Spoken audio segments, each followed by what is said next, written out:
یعنی 4 وزرائے اعلیٰ اگر ساتھ جا رہے ہیں پرائم منسٹر کے ساتھ، اور گلگت بلتستان کو یکسر نظر انداز کیا گیا اور ایک منصوبہ بندی کے تحت، یا یوں سمجھ لیں کہ اس اعتراض سے بچنے کے لیے ان کو اٹلی کے دورے پر بھیج دیا گیا، اور یہ کہا گیا کہ وہ تو اٹلی میں تھے، تو یہ ہو نہیں سکتا ہے۔ یہ ڈیٹ طے تھی جو چین کے اندر جو کانفرنس ہونے جا رہی ہے، دنیا کے بہت سارے ملکوں کے اس میں نمائندے ہیں، پاکستان کے 4 وزرائے اعلیٰ وزیر اعظم خود لیڈ کر رہے ہیں، تو یہ کیسے ہو سکتا ہے کہ یہ غلطی ہو؟ یہ غلطی ہرگز نہیں ہے، بلکہ دانستہ طور پر گلگت بلتستان کے وزیر اعلیٰ کو ڈراپ کیا گیا ہے، اور اس سے یہاں جو پہلے سے احساس محرومی پائی جا رہی ہے، جیسا کہ فیض اللہ فراق صاحب نے خود فرمایا اپنے کالم میں جو آج کے مقامی اخبارات میں شائع ہوا ہے، تو یہ ہرگز غلطی نہیں ہے، بلکہ جان بوجھ کر وزیر اعلیٰ کو ڈراپ کیا گیا۔ اس علاقے کے اندر یہاں کی خاص طور پہ نوجوان نسل میں احساس محرومی جو ہے بہت تیزی سے بڑھنے کا خدشہ ہے۔ مجاہد صاحب، میں آپ کا بہت شکر گزار ہوں، میرا وقت بہت کم ہے، اور آپ سے مجھے خوشی ہو رہی ہے آپ نے مجھے وقت دیا، آپ سے آئندہ بھی رابطہ کریں گے، آپ سے بات کریں گے۔ تو یہ سچویشن ہے، جان بوجھ کر ان کو اٹلی بھیج دیا گیا تاکہ ان کو چائنا نہ لے جایا جائے۔ کیونکہ بھارتی وفد نے وہاں پہ آنا تھا، اور بھارت کہتے ہیں کہ ہمیں سی پیک پہ کوئی اعتراض نہیں ہے، ہمیں اعتراض یہ ہے کہ وہ ڈسپیوٹڈ ٹیریٹری ہے گلگت بلتستان، وہاں سے سی پیک نہیں گزرنا چاہیے، چین پاکستان وہاں پہ کوئی اس طرح کے ڈیولپمنٹ پروجیکٹ، ترقی اس طرح کے پروجیکٹس جو ہیں وہ نہ کرے۔ تو یہ بڑی تشویشناک بات ہے۔ وقت میرا کیونکہ بہت کم ہے، تو یہ تو ہمیں افسوس کی بات ہے کہ انڈیا کو ناراض نہ کیا جائے، اور ناراض نہ ہو تو یہاں سے کوئی گلگت بلتستان کا نمائندہ وزیر اعظم نواز شریف صاحب کے وفد میں شامل نہیں ہے، تاکہ انڈینز ناراض نہ ہو۔ اچھا، انڈینز سرے سے آئی نہیں، انہوں نے بوائیکٹ کیا، وہ کسی کو، ان کی پالیسی کلیئر ہے، انہوں نے جو ہے بوائیکٹ کیا۔ انفارچونیٹلی ہمارے ہاں پالیسی کلیئر نہیں ہے، ہماری حکومت بجائے کہ سٹینڈ لے اور خاص طور پہ لے کر جاتی اور آگے رکھتی چیف منسٹر گلگت بلتستان کو، تاکہ وہاں پہ انڈینز بھی اور دنیا بھی دیکھے کہ یہ چیز، اس پہ ہم کمیٹڈ ہے، آگے بڑھ رہے ہیں۔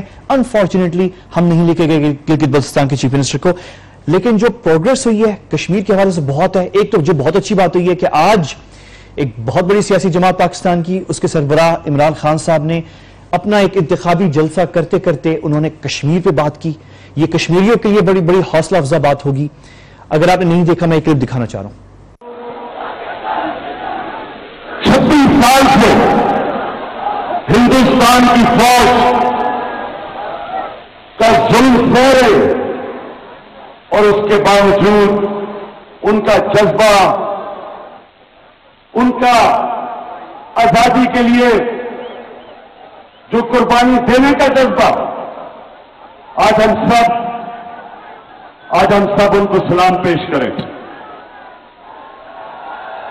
احتجاج کے لوگوں، ہاتھ کھڑا کر کے تالیاں بجاؤ ان کے جذبے کے۔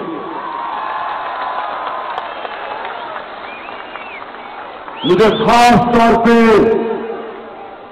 جو خوشی ہوئی کہ کشمیر کے اسکول کی بچیاں، وہ بھی ہندوستان کی فوج کے سامنے کھڑی ہیں، وہ بھی آزادی مانگ رہی ہیں۔ تو ایک چیز یاد رکھنا، جب ایک قوم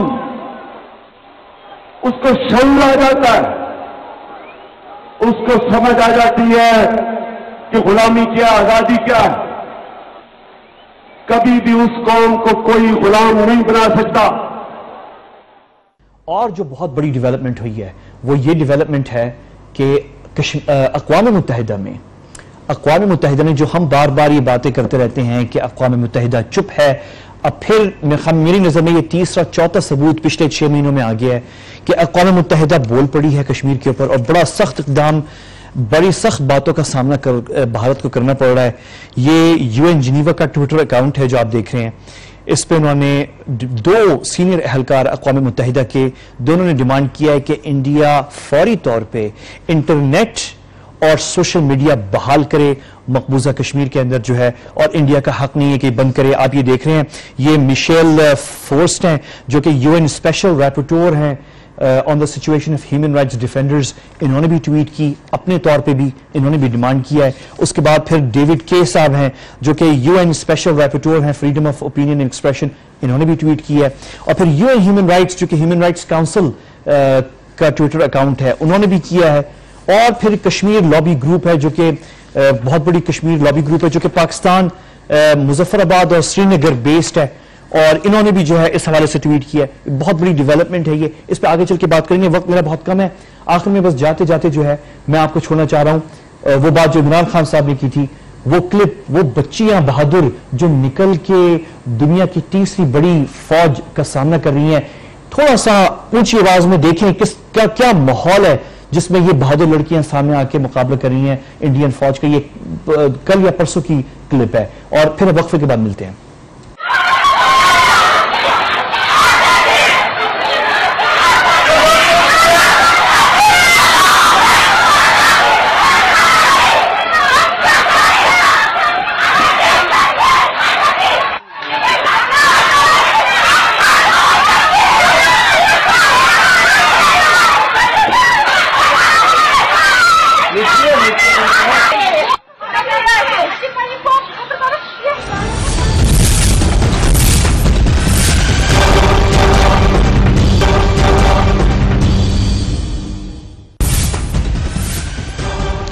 ویلکم بیک، آپ دیکھ رہے ہیں ایٹ کیو.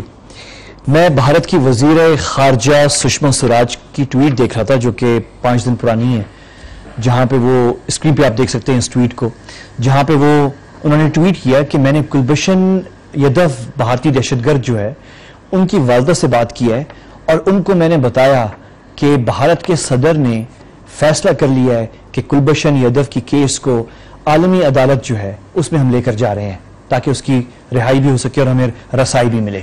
میں یہ دیکھ کے حسرت ہے. ویسے میں آپ کو بتا دوں کہ سشما سوراج صاحبہ جو ہیں انہوں نے پرسنلی مجھے، جو ان کا ٹویٹر اکاؤنٹ ہے، انہوں نے مجھے بلاک کیا ہے سوشل میڈیا پہ، ٹویٹر پہ پرسنلی کیا ہے، جس سے مجھے خود اندازہ ہوتا ہے کہ مطلب کتنے ہائی بڑے کلوزلی وہ فالو کرتے ہیں ان پاکستانی صحافیوں کو اور اینکرز کو جو مسلسل بھارت پہ بات کرتے ہیں اور جو مسلسل کشمیر پہ بات کرتے ہیں. خیر مجھے فخر اس بات، ہمیں کوئی بھارت سے دشمنی نہیں ہے.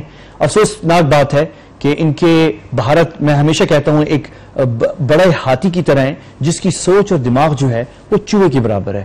اور افسوسناک بات ہے، ہمیں کوئی دشمنی نہیں ہے بھارت سے، لیکن بھارت جو غلط کام کر رہا ہے پاکستان میں، خطے میں اور کشمیر میں، وہ بھارت کو ختم کرنا ہوگا، اور اس پہ ہم بات کرتے رہیں گے. یہ دشمنی کی بات نہیں ہے، یہ جو فیکٹس ہیں، حقائق ہیں، اس پہ بات کرنے والی بات ہے. کیوں انڈیا جو ہے اس کو انٹرنیشنلائز کر رہا ہے؟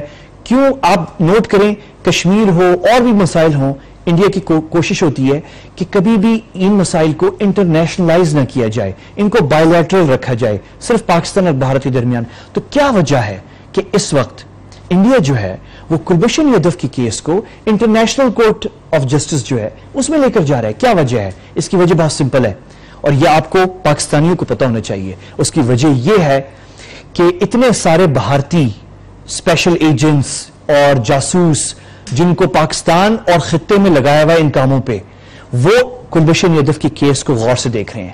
اگر کلبھشن یادو کو انڈیا نہیں بچا سکتا تو باقی جو ہیں وہ ان میں مایوسی پھیلے گی، وہ ڈی مورلائز ہوں گے. تو اس لیے یہ کلبھشن یادو کا کیس جو ہے بہت اہم ہے انڈیا کے لیے. اچھا، بہت سارے لوگ جو ہیں وہ اس وقت کہہ رہے ہیں، ابھی آپ نے میرے ساتھ رہنا ہے کیونکہ میں آپ کو دکھانے جا رہا ہوں پاکستان کے پاس کیا قانونی آپشنز ہیں، اور جو اگلی بات میں کرنے ہم دکھانے جا رہے ہیں وہ بہت اہم ہے. لیکن پہلے میں آپ کو یہ بتا دوں، بہت سے لوگ ابھی سے پاکستان میں یہ بولنا شروع ہو گئے ہیں کہ اس کو ابھی رکھا جائے، اس کو پھانسی پہ نہ چڑھایا جائے، اس کو ہم رکھیں 3-4 سال 5 سال، اس کو پھر ہم ایکسچینج کر لیں گے. کل میں دیکھ رہا تھا شیخ رشید صاحب نے جو ہے ایک انٹرویو کے اندر یہ بھی پروپوزل دیا کہ ہو سکتا ہے کوئی ہمارے 50 60 70 80 پاکستانی ہیں جو انڈیا کی جیلوں کے اندر ہے پچھلے 20-25 سالوں سے، اور ان کے بارے میں ہمیں پتہ بھی نہیں ہے. تو ہم یہ کر سکتے ہیں کہ ہم جو ہیں آگے چل کے رسائی دے دیں یا واپس کر دیں، کلبھشن یادو کو انڈیا کو دے دیں، اور ہم بدلے میں جو ہے وہ ان 60-80 لوگوں کو واپس لے لیں گے. لوگ تو یہ باتیں کر رہے ہیں، لوگ یہ بھی بات کر رہے ہیں کہ ابھی اس طرح کے جاسوس امریکہ کی جیلوں کے اندر بھی ہیں، روس اور امریکہ، سوویت یونین اور امریکہ کے درمیان بھی اس طرح کے جاسوس پکڑے گئے ہیں اور وہ جیلوں میں ہیں. لیکن جو بڑا فرق لوگ نہیں پہچانتے وہ یہ ہے کہ وہ جاسوس تھے، وہ معلومات بھیج رہے تھے اپنے ملک جاسوسیت کر کے. یہ شخص جو ہمارے ہاتھوں میں ہے یہ پاکستانیوں کا قاتل ہے، یہ جاسوس نہیں تھا. اس کا کام یہ نہیں تھا کہ اہم کاغذات جو ہے وہ حاصل کر کے انڈیا پہنچانا. اس کا کام تھا کہ اس نے سیلز بنانے ہیں اور اس نے دہشت گردی کرنی ہے، اس نے قتل کروانے ہیں، اس نے بہت سارے، اس نے سیکٹیرین قتل بھی کروائے ہیں ان کو آرگنائز بھی کروایا ہے, انہوں نے لسانی فسادات بھی کرانے کی کوشش کی ہے کراچی میں اور باقی علاقوں کے اندر بھی. تو یہ ایک معمولی جاسوس نہیں ہے. جاسوس کا لفظ بھی جو ہے نا وہ غلط ہے. جاسوس وہ ہوتے ہیں جو معلومات منتقل کرتے ہیں. یہ تھا سیبیٹور ٹیررسٹ, دہشت گرد.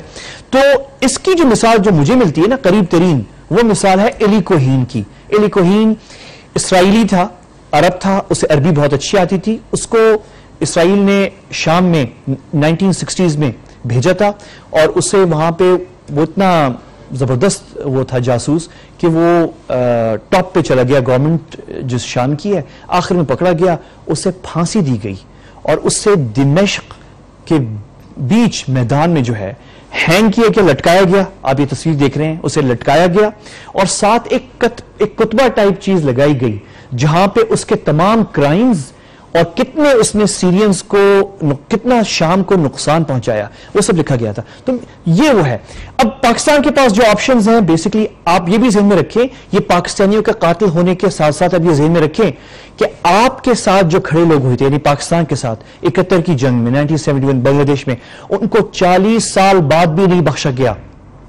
ایک ایک کر کے ان کو پھانسی کے پھندے پہ چڑھایا گیا پچھلے سال, ایک ایک کر کے, چن چن کے, پچھلے 2 سالوں میں 2015 میں اور 16 میں ان کو نہیں بخشا گیا کہ وہ پاکستان کے ساتھ 40 سال پہلے کھڑے ہوئے تھے. تو آپ کے ہاتھ میں وہ شخص آیا ہے, اس کو پھانسی دینی چاہیے, لیکن اس کو پھانسی آخر میں دیں, شور و شرابہ ہونے دیں, تماشا بننے دیں, تاکہ دنیا کو پتہ چلے بھارت کا, اس جو اپنے آپ کو جمہوریت اور لبرل اور اپنے آپ کو لبرل دکھاتے ہیں اور بالی ووڈ پہ وہ دکھاتے ہیں کہ یہ ہیں, ہم بڑے اچھے لوگ ہیں, ناچ گانے ڈانس کرتے رہتے ہیں, ہم کسی کو مارتے نہیں ہیں. پتہ چلے کہ انہوں نے یہاں پہ کتنی بڑی دہشت گردی کی ہے. اسی حوالے سے جو ہے کچھ آپشنز ہیں وہ میں نے آپ کو دکھانے ہیں, وہ میں آپ کو دکھانے جا رہا ہوں. اور وقفے کے بعد ملیں گے, ایک ماہر قانون ہمارے ساتھ بیٹھیں گے اور بتائیں گے کہ پاکستان کو کیا نہیں کرنا چاہیے وہاں پہ. امید ہے کہ یہاں پہ ہمارے یہاں کوئی تیاریاں نہ ہو رہی ہوں گلبشن یدف کو رہا کرنے کی. امید ہے کہ ایسا نہ ہو رہا ہو. اور یہ جو جندال اور یہ دوسرے لوگ ہمارے وزیر اعظم صاحب سے ملنے آئے تھے, وہ اس کام کے لیے نہ آئے ہوں. آپ دیکھیں ہمارا آپشن کیا ہے. معاملہ پر بھارت کا عالمی عدالت کا دروازہ کھٹکھٹانا سیاسی حوالے سے تو شاید مفید ہو سکتا ہے, لیکن عالمی عدالت سے یہ امید رکھنا کہ کلبھوشن کو بچا سکتی ہے, خام خیالی کے سوا کچھ نہیں. پہلی بات تو یہ ہے کہ عالمی عدالت کے لیے ضروری ہے کہ دونوں فریق رضامند ہوں. بھارت اگر کلبھوشن کے معاملے کو مسئلہ سمجھتا ہے تو دوسرے فریق پاکستان کی رضامندی بھی ضروری ہے کہ وہ اس کو باقاعدہ ایک مسئلہ تسلیم کرے, جبکہ اس مقدمے میں پاکستان نے تمام قانونی تقاضے پورے کیے ہیں, اس لیے اس کا فریق بننا ضروری نہیں. وہ پراپر قانون کے دائرہ کار کے اندر رہ کے ثبوت کی بنیاد پر یہ ڈیسیجن لیا گیا ہے اور ملٹری کورٹ کے ڈیسیجن کا ابھی ملٹری کے اندر جو پروسیس ہے وہ جاری ہے. ایسی کوئی ریکویسٹ اگر انٹرنیشنل کورٹ آف جسٹس کی طرف سے حکومت پاکستان کو آتی ہے تو فارن آفس اس کے اوپر آپ سے مزید شیئر کرے گا. اس مقدمے کو مد نظر رکھتے ہوئے پاکستان عالمی عدالت سے بھارت کی در اندازی اور ریاستی دہشت گردی کے حوالے سے رجوع کر سکتا ہے. پاکستان کلبھوشن کے حوالے سے ثبوت عالمی عدالت میں پیش کر سکتا ہے کہ کیسے ہزاروں معصوم پاکستانیوں کے خون سے کلبھوشن کے ہاتھ رنگے ہیں, لیکن اس پر بھی نتیجہ صفر ہوگا کیونکہ اس مقدمے میں بھارت فریق بننے سے صریحاً انکاری ہو جائے گا. جہاں ایک اور اہم تکنیکی سوال اٹھتا ہے, عالمی عدالت کس قوانین اور کس آئین کے تحت فیصلہ دے سکتی ہے. عالمی عدالت کے قانون کا ماخذ یہ ہے جو آرٹیکل 38 میں درج ہے, international customs as evidence of general practice expected as law, the general principles of the law recognized by civilized nation. کیا عالمی عدالت اپنے محدود قوانین سے ہٹ کر فیصلہ کر سکتی ہے؟ آپ یہ سن کر حیران ہوں گے کہ اس کا جواب ہاں میں ہے. عالمی عدالت ایکسیکیو ایٹ دونوں کے تحت فیصلہ کی مجاز ہے, جس میں دونوں فریق راضی ہوتے ہیں کہ عدالت چاہے تو قانونی نقطوں میں الجھے بغیر منصفانہ فیصلہ کرے. لیکن اس معاملے پر دونوں فریقین کا راضی ہونا ضروری ہے. اور دوسری اہم اور دلچسپ بات یہ ہے کہ عدالت نے آج تک 130 مقدمات نپٹائے ہیں, لیکن عدالت کی تاریخ میں اس ایکسیکیو ایٹ بونو کے تحت مقدمہ نہیں چلا. ایک اور پہلو یہ ہے کہ عدالت کا فیصلہ بھی حتمی نہیں ہے, کیونکہ اس فیصلے کو 5 ممالک میں سے کوئی بھی ویٹو کر سکتا ہے. اسی طرح اگر کوئی ریاست یہ کہے کہ وہ عدالت کو اس کا مطلوبہ ریکارڈ اس وجہ سے نہیں دے سکتی کیونکہ اس سے اس کی نیشنل سیکیورٹی کا مسئلہ ہو سکتا ہے, تو وہ اس میں حق بجانب ہے. اس کی مثال امریکہ اور نیکرگویا کا مقدمہ ہے. اب آپ ان تمام معلومات کی روشنی میں بھارت کے اس جھوٹ کو دیکھیے. انڈین میڈیا کے مطابق بین الاقوامی عدالت انصاف نے کلبھوشن کی پھانسی کی سزا معطل کر دی ہے. عام طور پر عدالت اس طرح کی سیاسی بیان بازی پر رد عمل نہیں دیتی، لیکن عالمی عدالت انصاف نے انڈین جاسوس کلبھوشن کی سزائے موت پر حکم امتناعی دینے کی خبروں کی باقاعدہ تردید کی ہے۔ بھارت کا اس معاملہ پر عالمی عدالت سے رجوع کرنا بین الاقوامی سطح پر سیاسی چال اور حکمت عملی کے زمرے میں آتا ہے۔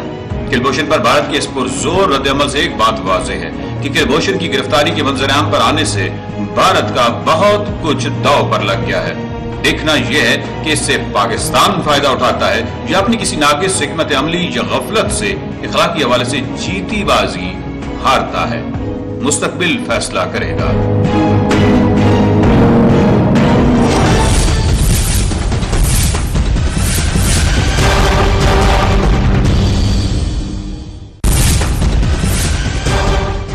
ویلکم بیک، آپ دیکھ رہے ہیں ایٹ کیو۔ اس وقت میرے ساتھ اسٹوڈیو میں ایک ماہر قانون موجود ہیں جو ریسرچ کر رہے تھے کہ آیا پاکستان اپنی کیس سمجھوتا ایکسپریس پہ، جس پہ بھارتی دہشت گردوں نے 50-60 پاکستانیوں کو زندہ جلایا بھارتی سرزمین پہ آج سے 10 سال پہلے، اس پہ انہوں نے ریسرچ کی ہوئی ہے۔ لیکن اس سے پہلے کہ ہم جاتے سمجھوتا ایکسپریس کا کیس لے کر بھارت کے خلاف انٹرنیشنل کورٹ آف جسٹس میں، بھارت چلا گیا کس کی کیس لے کر؟ کلبھوشن یادو کی۔ بیرسٹر شعیب رزاق صاحب، بہت شکریہ آپ کا، آپ نے وقت نکالا میرے لیے آج۔ پہلے تو مجھے بتائیں کہ کیا ہم پھنس گئے ہیں کلبھوشن یادو کیس کے اندر کیونکہ بھارت ہم سے پہلے چلا گیا انٹرنیشنل کورٹ آف جسٹس؟ ہم بیک فٹ پہ ہو گئے؟ دیکھیں، دو باتیں۔ انٹرنیشنل کورٹ آف جسٹس کوئی ایسی کورٹ نہیں ہے جس طرح اسلام آباد ہائی کورٹ ہے جس کی کوئی ٹیریٹوریل جورسڈکشنز ہوں گی، کوئی ڈسٹرکٹ کورٹ کی اسٹیچوٹ کے تحت جورسڈکشن ہوگی to entertain few cases. International Court of Justice میں ایشو یہ ہوتا ہے کہ contested parties they need to agree, both parties کو، کہ ہم انٹرنیشنل کورٹ آف جسٹس کی جورسڈکشن کو ایکسیپٹ کرتے ہیں، بوتھ پارٹیز۔ یا دوسرا، انٹرنیشنل کورٹ آف جسٹس کو مینڈیٹ یونائٹڈ نیشن دیتا ہے، جس طرح بوسنیا اور سربیا کے وقت میں وار کرائمز میں وہ مینڈیٹ جو انٹرنیشنل کورٹ آف جسٹس کو یو این نے دیا تھا۔ اب جہاں تک پاکستان کا اور انڈیا کا تعلق ہے، ان کا انٹرنیشنل فورمز پہ جانے کی اچھی خاصی ہسٹری ہے۔